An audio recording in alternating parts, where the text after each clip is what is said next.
So hello बच्चा gang, क्या हाल चाल? एक नंबर। और आपके सामने हाजिर हैं आपके गब्बर सर। तो गब्बर सर आए हैं, यानी कि आपके प्यारे ऋषभ त्यागी सर आए हैं कॉर्पोरेट अकाउंटिंग में। अब आपको क्या करना है, कॉर्पोरेट अकाउंटिंग की ऐसी स्ट्रेटेजी बताने वाला हूं ना कि बचे हुए टाइम में भी जिस बच्चे ने अभी तक कॉर्पोरेट को शुरू नहीं करा है, अभी तक कॉर्पोरेट अकाउंटिंग की शुरुआत नहीं करी है ना, वो भी कहेगा अरे सर सब समझ में आ रहा है बहुत अच्छे से। देखिए, कॉर्पोरेट अकाउंटिंग आपका मॉड्यूल 1 का एक लौता ऐसा सब्जेक्ट रहता है जिसमें आपको भर भर के न्यूमेरिकल्स पढ़ने पड़ते हैं और कुछ चैप्टर शुरुआत के जो थ्योरेटिकल चैप्टर्स होते हैं वो भी आपके लिए जरूरी है। अब यहां पर आपको यह देखना है कि कैसे शुरू करें, किस चैप्टर पर पहले फोकस करें और किस चैप्टर पर बाद में फोकस करें। बट ऐसा हम जब ही सोचते हैं जब हमारे पास सफिशिएंट टाइम होता है। बट अब दिसंबर में पेपर आ रहा है और आपको क्या क्या करना है मेरे प्यारे प्यारे बच्चों, जैसा बता रहा हूं प्लीज वैसा ही करिएगा। गारंटी देता हूं बहुत अच्छे से तैयारी होगी। सबसे पहली बात, आपके जो कॉर्पोरेट अकाउंटिंग सब्जेक्ट है वो दो पार्ट में आपको तोड़ लेना है। एक पार्ट आपका न्यूमेरिकल है और एक पार्ट आपका थ्योरी है। थ्योरी में जो पहला वाला चैप्टर है इंट्रोडक्शन टू अकाउंटिंग, सबसे पहले आपको वही करना है। सर ऐसा क्यों? क्योंकि हो सकता है आप पहली बार कॉमर्स स्ट्रीम पढ़ रहे हो या हो सकता है पहले का थोड़ा बहुत भूल गए हो। तो इंट्रोडक्शन टू अकाउंटिंग से आप अकाउंट्स का बेसिक से लेकर एडवांस तक बहुत अच्छे से समझ जाओगे, क्योंकि उसकी वजह से आपको आने वाले जितने भी चैप्टर्स हैं उसमें दिक्कत नहीं होगी। तो सबसे पहला काम, ज्यादा नहीं, विद इन 1 डे, यानी कि अगर आप आज से भी शुरू करते हो तो आज छोड़ो, कल आराम से आप इंट्रोडक्शन टू अकाउंटिंग के पूरा चैप्टर अच्छे से करिएगा और कोशिश करना कि इसमें जो जो पढ़ते जा रहे हो उसके खुद के द्वारा बनाए गए हैंड राइटिंग नोट्स बनाओ। पहला चैप्टर डन। इस चैप्टर के तुरंत बाद आप स्टार्ट करोगे शेयर्स चैप्टर और 20+ क्वेश्चन करोगे आप शेयर वाले चैप्टर के, जिसमें जो जून के एग्जाम में, दिसंबर के एग्जाम में क्वेश्चंस आए हैं उन पर भी आप ध्यान देने वाले हो। ध्यान रखिएगा, इंट्रोडक्शन टू अकाउंटिंग में दो तरीके के अप्रोच पढ़ने को मिलेंगे आपको, एक ट्रेडिशनल अप्रोच और एक मॉडर्न अप्रोच। कोशिश करिएगा ज्यादा से ज्यादा अकाउंटिंग आप मॉडर्न अप्रोच से करो। शेयर वाला डन, इंट्रोडक्शन वाला डन।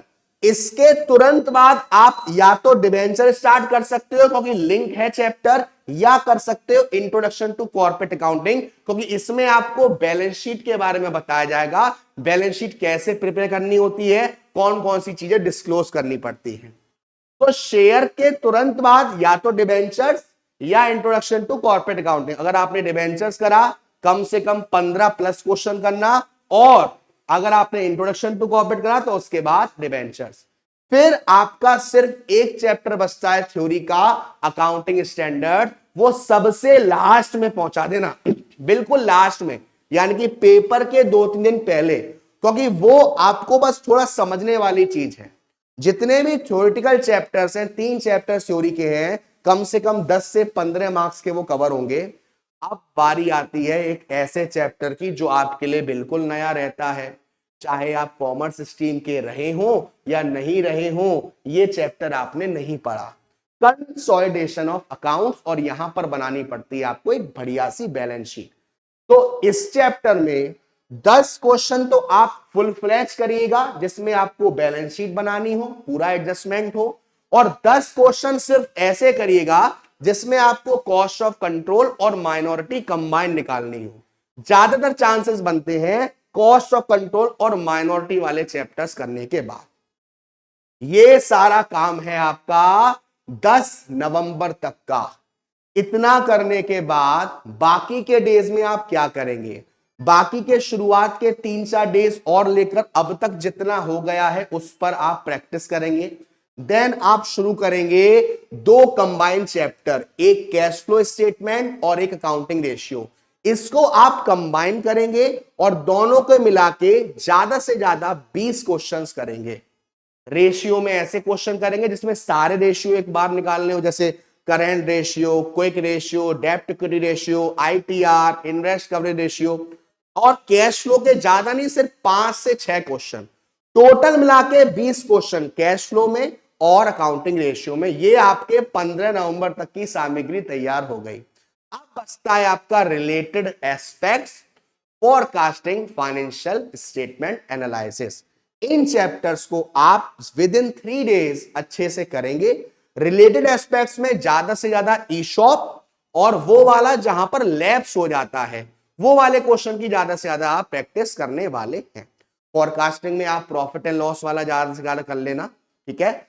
बात करी जाए टॉपिक्स की, इंपोर्टेंट टॉपिक्स की, तो ईशॉप, डिवेंचर्स में सिंकिंग फंड वाला, डीआरआर डीआरआरआई वाला, बायबैक, प्रेफरेंशियल रिडीमेबल वाला, कंसोलिडेशन में कंबाइंड क्वेश्चन वाला, कैश फ्लो में एक फुल फ्लैश क्वेश्चन, ये सारे क्वेश्चन भूलना मत।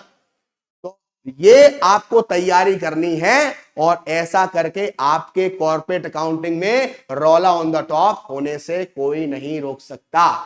तो अगर ये वीडियो थोड़ी बहुत भी हेल्पफुल लगे तो कमेंट सेक्शन में भाई को बता देना कि सर ऐसे ही करेंगे, पक्का प्रॉमिस, अगर नंबर अच्छे लाने हैं। ठीक है, तो आज के लिए इतना ही। बहुत जल्दी आपसे मुलाकात होगी, तब तक के लिए अपना ध्यान रखिएगा, खाना पीना खाते रहिएगा, माँ बाप का भी ध्यान रखिएगा। Tata bye bye, see you. Gabbar sir, Gabbar army.